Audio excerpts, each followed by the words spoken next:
Hi, welcome to the Unitarian Universalist Church of Brunswick.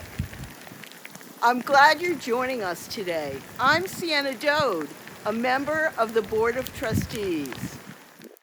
This month, our charity with soul is Midcoast Humane Society, which has a special place in my heart. I want you to meet my funny Valentine. This is Gonzalez Raul, a rescue dog from Puerto Rico, who I nicknamed Gonzo. I adopted him from the Midcoast Humane Society on April 30th, 2015, and he's been the best birthday gift I've ever received. I hope you will give generously to both the workings at the Unitarian Universalist Church of Brunswick and Midcoast Humane Society. Another special program that we have in February is in collaboration with the Curtis Library. It's entitled Reunited States. It's on Tuesday, February 9th. Please register in advance, and there will be a commentary which Justine will host at 7 p.m. We're glad you're here today, and we hope you enjoy the service.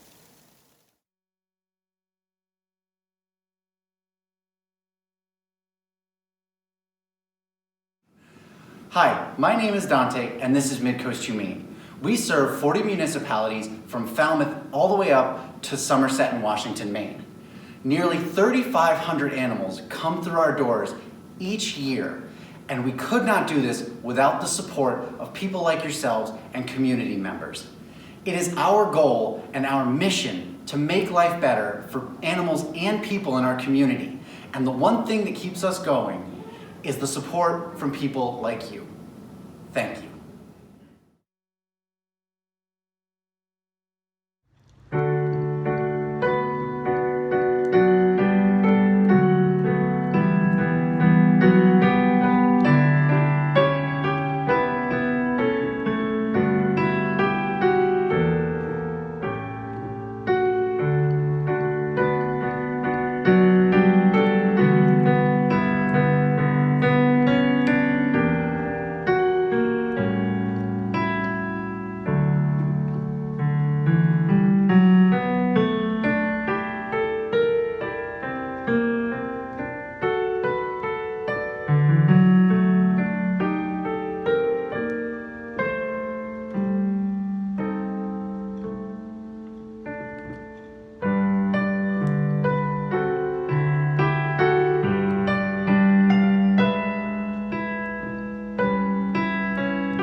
Good morning.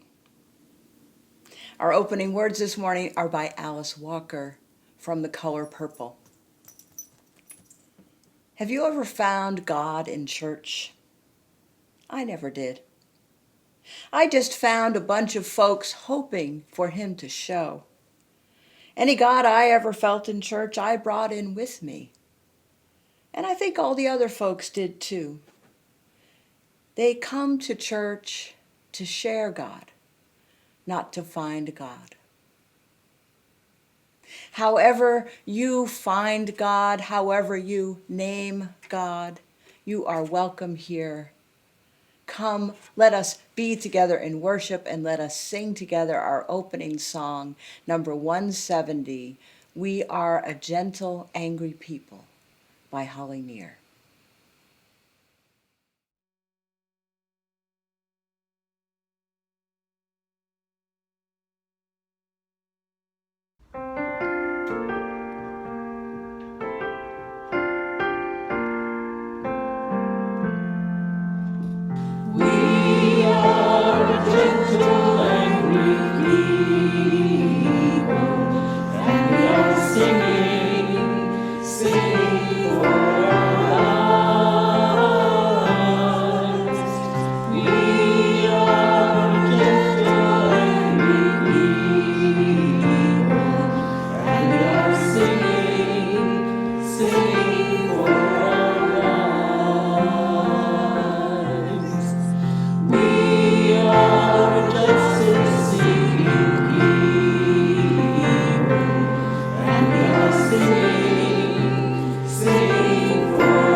Hello and good morning. My name is Tobin and I serve as your Director of Religious Exploration. In RE, our Soul Matters theme of the month is Beloved Community. So the story I have for you all today is about how sometimes we need to be reminded how to be in community and how to build the kind of community that we want. And sometimes it takes a little inspiration from the kids. So this is a great and timely story I hope you enjoy. Kamala and Maya's Big Idea, read with permission from HarperCollins Publishers. Written by Mina Harris and illustrated by Ana Ramirez Gonzalez. You know what should be out there? Kamala asked her sister Maya. Us? Said Maya. A slide, said Kamala. And a swing, Maya added. A playground, they shouted together. Kamala and Maya had an idea. It was a very good idea, and a very big idea. They were going to need help. Wouldn't it be great if there was a playground in the courtyard? Maya said. That does sound nice, Mommy agreed. How can we make that happen? Kamala asked. Well, I suppose the first step would be to ask the landlord, the person who owns the building. So, Kamala wrote a letter and Maya drew a picture, and they went to see the landlord to discuss their idea. The landlord thought about it for less than a second. I don't think so, no. That was not the answer they wanted, but they weren't ready to give up. That night, the sisters tried to think of ways to turn a no into a yes. They asked the other kids in the building if they wanted a playground in the courtyard.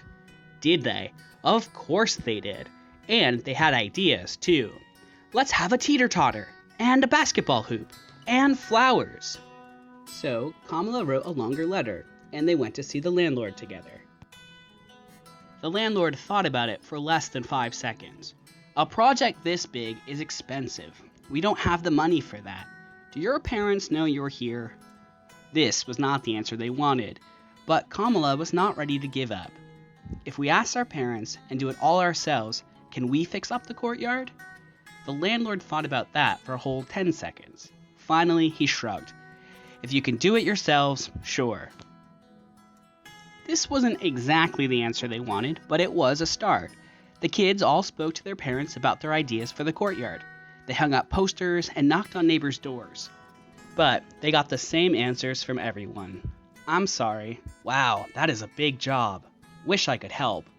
Which they knew meant no, no, no. But then Mr. Green stopped to talk. I work construction, and I could maybe get some scrap lumber and some sand for a sandbox. Really? Kamala said.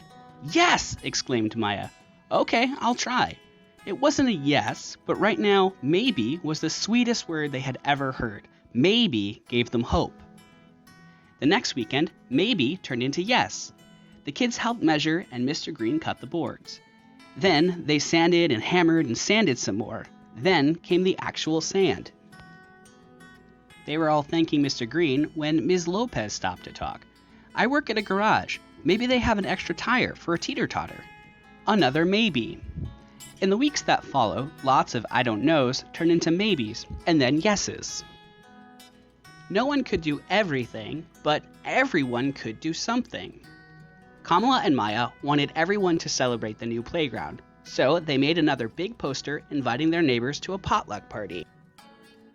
There were hot dogs and hummus, spicy chicken and potato salad, strawberries and brownies, and lemonade. Miss Flores set up a sprinkler for the kids to run through. Mr. Green brought the music. Kamala admired the new playground, but she noticed there was still one thing missing. No one knew how to make a slide, but Miss Flores knew where they might buy one. I teach at Emerson Elementary, and they're redoing their playground. Maybe we could buy the old slide. This was a different kind of maybe. How can we afford that maybe? But now, everyone was trying to find a way to turn that maybe into a yes. These brownies are delicious. Maybe we could have a bake sale. We can all bring toys and books and have a sidewalk sale. No one could do everything, but everyone could contribute something. When the slide arrived at last, Maya and Kamala got the first ride. The landlord was impressed. I want to shake your hands, girls, he said. You did a good job. You all did a good job. Kamala and Maya had an idea. It was a very good idea, and a very big idea. And, with a lot of help, they made it happen. Hooray for Kamala and Maya! Hooray for the persisters! What's next, Kamala? Kamala, looking up, said, I'm wondering what the view is like from the roof.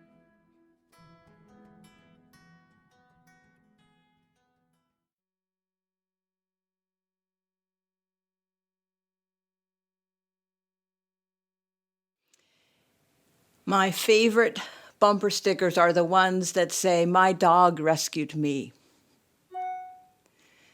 So in honor of our Charity with Soul for this month, Midcoast Humane Society, Judd and I thought we would gather together pictures of your beloved animals. Those beautiful beings who bring us so much comfort and joy and playfulness. So let us enter into a time of meditation and prayer and reflect on those beings in particular and on all the beings of the world who make so much possible for us. Let us be together in a moment of reflection, meditation, and prayer.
It is That Time and That Place by Kiyama Rahman.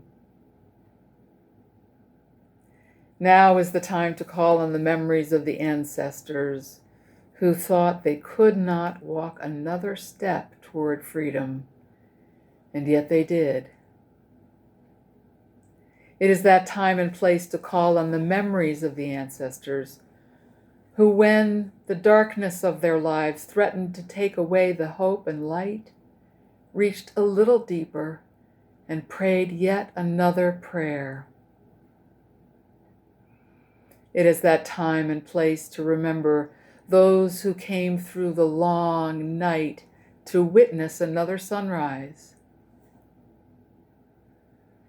It is that time and place to remember the oceans of tears shed to deliver us to this time, to remember the bent knees and bowed backs.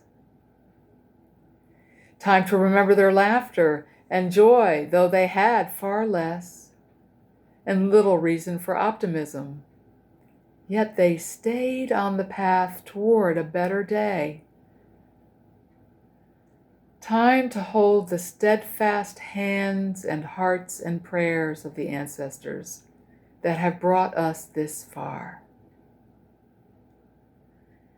Time to make them proud and show them and ourselves what we are made of. Time to show them that their prayers and sacrifices and lives were not in vain and did not go unnoticed, nor have they been forgotten.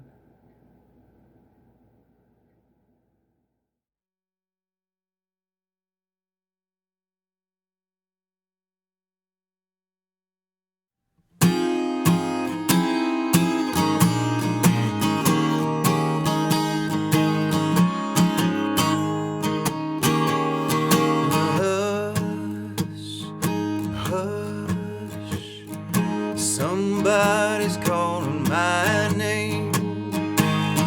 Hush, hush. Somebody's calling my name. Hush, hush.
Somebody's calling my name.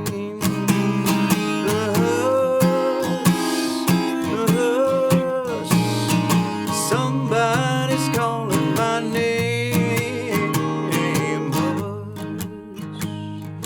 Hush, hush. Somebody's calling my name. Oh my Lord, oh my Lord, what shall I do? What shall I do?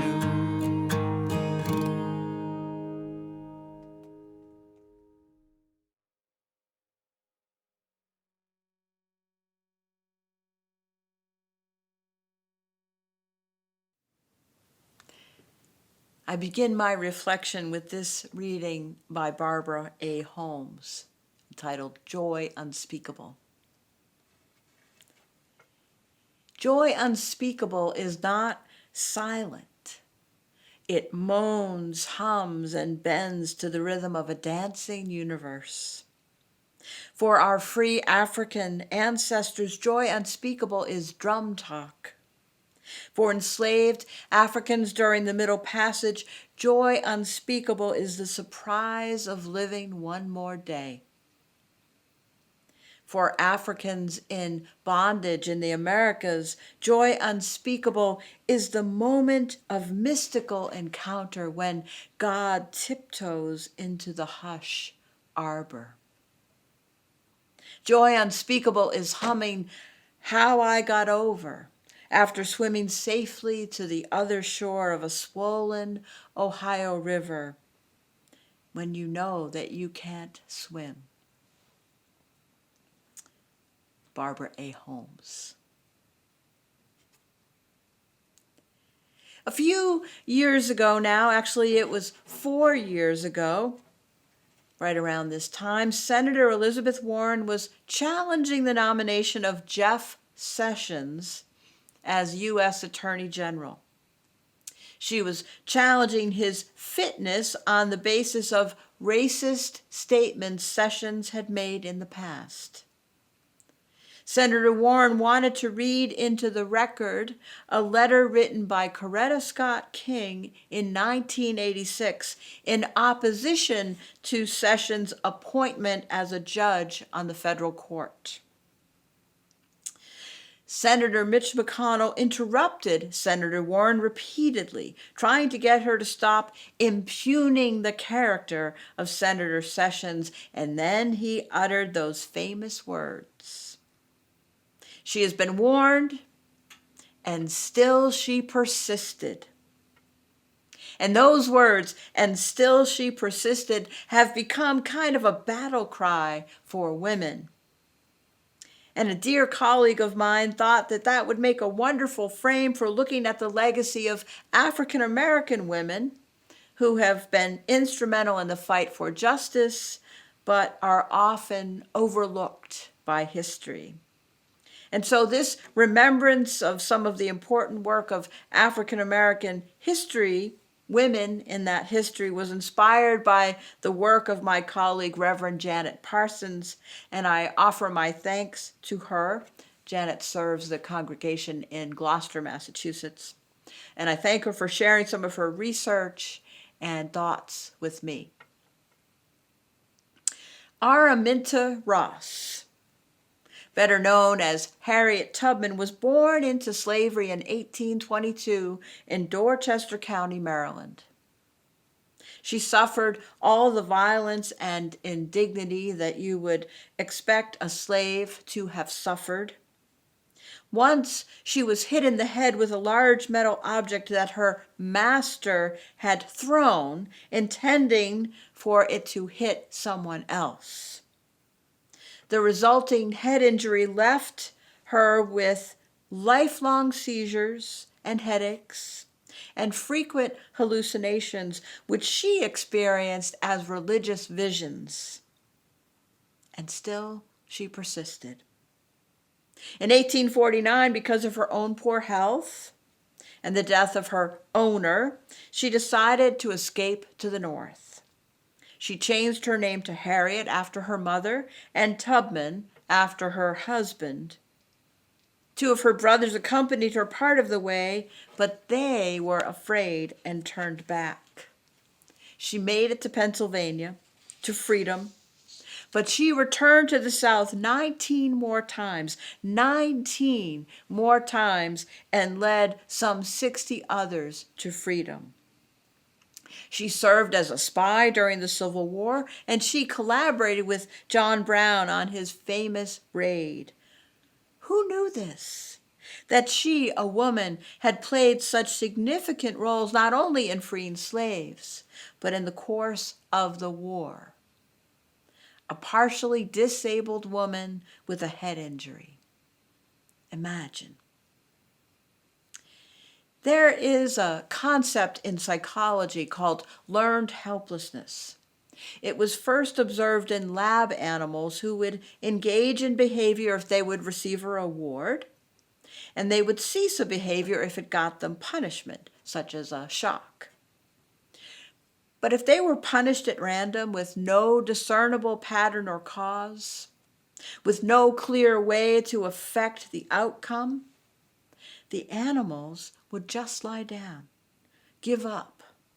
Soon they would stop taking nourishment and they would die. So think about slavery.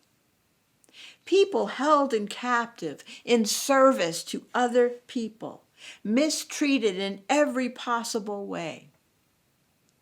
They could be sold and separated from their loved ones with no say over any of the dozens of decisions that we make in a day. Where, when, and what to eat, what to wear, what work to do, when to rest. Slavery permeated every aspect of their physical experience. But some of them had a secret weapon.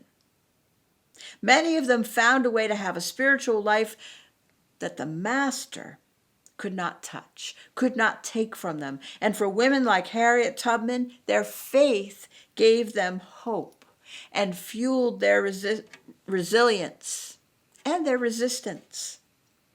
To take action on your own behalf, inspired by God or by principles of fairness and decency, but to take action is the opposite of learned helplessness. Even to risk death is an act of agency, of being alive. I'm not sure I'd be as brave as Harriet Tubman was to get myself free and then go back again and again and again. So what do you say? Should we put her picture on the $20 bill? Bessie Coleman was born to sharecroppers in the South, and as a child she admired the pilots of World War I. And she was determined to become a pilot. No women, and certainly no African American woman, could be accepted into aviator training in the United States.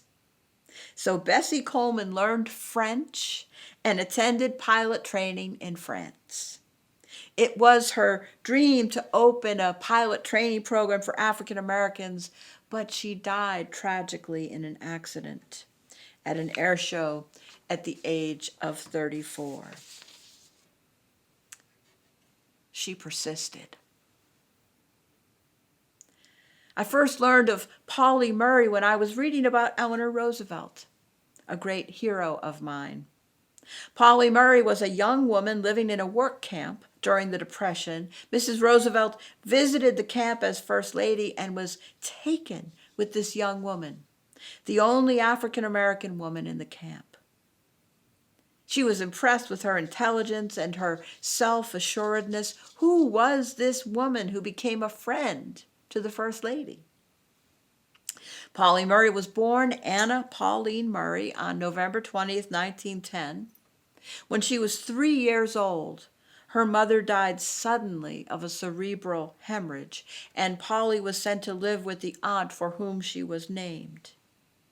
When Paulie was 12, her father, overcome with grief and depression, was admitted to a psychiatric facility where he was beaten to death by a guard. So much trauma to overcome. Paulie was bright and curious. She taught herself to read at age 5 and read everything she could get her hands on. By the time Paulie graduated from high school at age 15, she was the editor-in-chief of the school newspaper, the president of the literary society, class secretary, a member of the debate club, the top student, and a forward on the basketball team. Now, she could have easily attended the local college for black students, but she objected to segregation on principle, and she wanted to go north.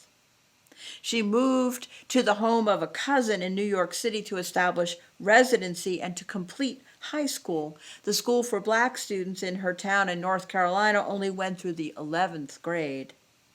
So she completed high school in Queens, the only black student in a school of 4,000, and then she entered Hunter College.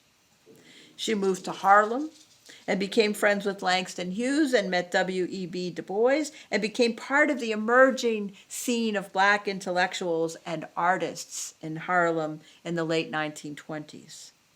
She graduated from college in 1933, the height of the Depression, and she held a variety of jobs getting involved in the labor movement. She applied to the University of North Carolina for graduate school and was told that members of her race could not attend the university. She asked the NAACP to help her sue the university for discrimination, but they declined to take the case. She rode the bus home from New York to North Carolina for Easter and refused to move to the back of the bus and was arrested. Years before, Rosa Parks became famous for a similar act. This action did bring Paulie to the attention of other activists, and she became a highly sought-after speaker at fundraisers for progressive causes. In the audience at one of her speeches one day was none other than Thurgood Marshall, and he convinced her to go to law school. A law school professor was also in the audience, and he said he would arrange a scholarship for her to attend Howard University Law School, which he did. And this is where Paulie did something that ought to have made her completely famous. She made the point in a law class and in her final paper in 1944 that lawyers should argue against discrimination on the basis of separateness, not equality, that the separateness was in and of itself a violation of the Constitution. Paulie bet her professor $10 that within 25 years, Plessy v. Ferguson, the case that legalized separate but equal discrimination, would be overturned. Not quite 10 years later, that law professor was working with Thurgood Marshall on the Brown v. Board of Education case, and he remembered the paper that Paulie wrote, and he put forth her argument, which won the day. Paulie went on to teach at Brandeis, and then to almost everyone's surprise, she entered seminary and became the first African-American woman ordained in the Episcopal Church. A month later, she administered her first Eucharist, Holy Communion, at the little church in North Carolina where her grandmother, a slave, had been baptized. She persisted. And I wish I could say that Paulie Murray's story was a happy one. She attained great success in her 75 years against the odds, but she lived a closeted life. She had relationships with women, but did not identify as lesbian. Perhaps she was transgendered. She tried to get hormones so that she could live life as a man, and little is known about this part of her life. Audre Lorde was an openly lesbian black activist, writer, and poet. She was born in 1934 and died of breast cancer in 1992 at the age of 58. She wrote powerful essays and journals about living with cancer. about the double or triple bind of being black, female, and a lesbian, encountering homophobia in the black community, racism in the women's community, and sexism everywhere. And still, she persisted. It was Audre Lorde who said, "Your silence will not protect you." And our lives, she encouraged so many of us to come out, to be open and honest about our lives, saying that being invisible gives power to the oppressors. And so in that spirit, I have shared some of the stories of these lesser known, but no less important heroes. Let us remember them. Let us remember these courageous, wise, and bold women of color who, against great odds, nevertheless persisted.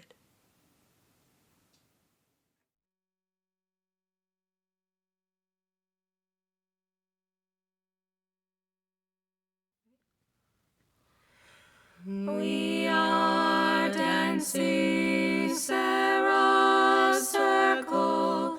We are dancing Sarah's circle. We are dancing Sarah's circle. Siblings one and all. Here we seek and find our history. Here we seek and find our history. Here we seek and find our history. Siblings one and all. We will all do our own naming. We will all do our own naming. We will all do our own naming. Siblings one and all. On and on the circles moving. On and on the circles moving. On and on the circles moving. Siblings one and all.